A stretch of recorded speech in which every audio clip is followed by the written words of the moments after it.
आज हम एक ऐसे खुफिया सैन्य अभियान की कहानी जानेंगे जिसने हमेशा के लिए जंग के नियम बदल दिए। ये कहानी है ऑपरेशन हॉट परसूट की। तारीख थी 4 जून 2015। भारतीय सेना का एक काफिला आगे बढ़ रहा था कि तभी एक बहुत बड़े हमले में 6ठी डोगरा रेजिमेंट के हमारे 18 जवान शहीद हो गए। ये सिर्फ एक हमला नहीं था, ये भारत के लिए एक सीधी चुनौती थी। इस हमले ने एक बहुत बड़ा सवाल खड़ा कर दिया था। क्या भारत हर बार की तरह ये हमला सहकर चुप बैठ जाएगा, या फिर इस बार जवाब कुछ और होने वाला था? देखिए, ये हमला अचानक और बहुत ही क्रूर तरीके से किया गया था। सोचिए, घने जंगल में छिपे उग्रवादियों ने पहले एक रॉकेट लॉन्चर से काफिले की गाड़ी पर अटैक किया, फिर एक आईईडी ब्लास्ट किया और उसके बाद ऊंचाई पर बैठकर अंधाधुंध फायरिंग शुरू कर दी। भारतीय जवान पूरी तरह से क्रॉस फायर में फंस चुके थे। अब ये किसी एक ग्रुप का काम नहीं था। असल में ये NSCN-K की अगुवाई में नॉर्थ ईस्ट के कई उग्रवादी संगठनों का एक गठबंधन था, जो अपने अपने इलाकों में अलगाव के लिए लड़ रहे थे। और इनका तरीका बड़ा सीधा था, भारत में हमला करो और फिर म्यांमार के घने जंगलों में अपने सेफ कैंप्स पे जाकर छुप जाओ। जैसे ही हमले की खबर दिल्ली पहुंची, माहौल एकदम से बदल गया।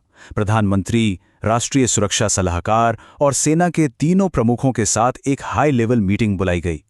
टेबल पर नॉर्थ ईस्ट का नक्शा बिछा था और हवा में बस एक ही सवाल था, अब आगे क्या? और इसी मीटिंग में भारत की रणनीति में एक ऐतिहासिक बदलाव आया। राष्ट्रीय सुरक्षा सलाहकार अजीत डोभाल ने साफ साफ कहा कि सिर्फ डिफेंसिव रहने से यह सिलसिला कभी नहीं रुकेगा। अब वक्त था नियम बदलने का। और फिर आखिरी फैसला ले लिया गया। प्रधानमंत्री ने साफ निर्देश दिए। संदेश एकदम क्लियर था। एक ऐसा जबरदस्त ऑपरेशन किया जाएगा जो सिर्फ हमलावरों को ही नहीं, बल्कि उनके पूरे नेटवर्क को एक बहुत सख्त पैगाम देगा। और यहीं से जन्म हुआ एक बेहद खुफिया मिशन का, जिसका कोड नेम था ऑपरेशन हॉट परस्यूट। इस मिशन को इतनी ज्यादा सीक्रेसी के साथ करना था कि जरा सी आहट भी दुश्मन तक खबर पहुंचा सकती थी और सब कुछ खत्म हो सकता था। इस ऑपरेशन की प्लानिंग बहुत ही बारीकी से की गई थी। कोई भी हवाई रास्ता इस्तेमाल नहीं होना था ताकि किसी को शक ना हो। कमांडोज को जमीन के रास्ते पैदल ही जाना था और लक्ष्य एकदम साफ था, दुश्मन के कैंपों पर सटीक हमला करना और बिना किसी नुकसान के सुरक्षित वापस लौटना। तो कमांडो का सफर शुरू हुआ। हर एक जवान के कंधे पर 30 से 40 किलो का सामान था और सामने एक ऐसा जंगल था जो सिर्फ घना नहीं था बल्कि जिंदा था। चारों तरफ घना अंधेरा, जहां एक टूटी टहनी की आवाज भी मौत को दावत दे सकती थी। उनका जज्बा कमाल का था।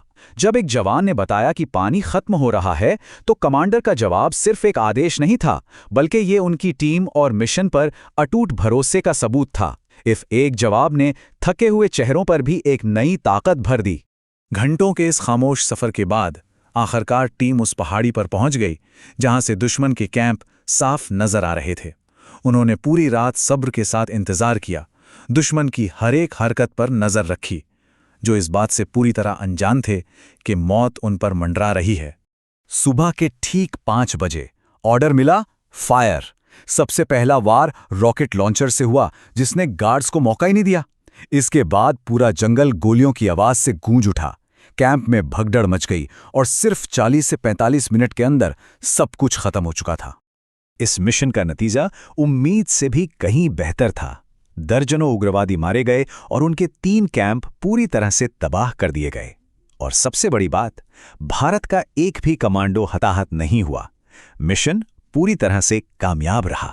जब कमांडो वापस भारतीय सीमा में पहुंचे, तो उन्होंने सिर्फ एक ऑपरेशन पूरा नहीं किया था, बल्कि उन्होंने एक बहुत ताकतवर संदेश भी दिया था। और संदेश ये था कि सीमा पार के सुरक्षित ठिकाने अब सुरक्षित नहीं रहेंगे। भारत अब जवाब देने में जरा भी देर नहीं करेगा। तो आखिर में यह हमें इस सवाल पर लाकर छोड़ देता है कि क्या एक कामयाब ऑपरेशन सच में किसी लंबे संघर्ष की दिशा बदल सकता है? ऑपरेशन हॉट परस्यूट सिर्फ एक मिलिट्री जीत नहीं थी, ये भारत की रक्षा नीति में एक नए अध्याय की शुरुआत थी, जिसने भविष्य की सर्जिकल स्ट्राइक्स के लिए भी रास्ता तैयार किया।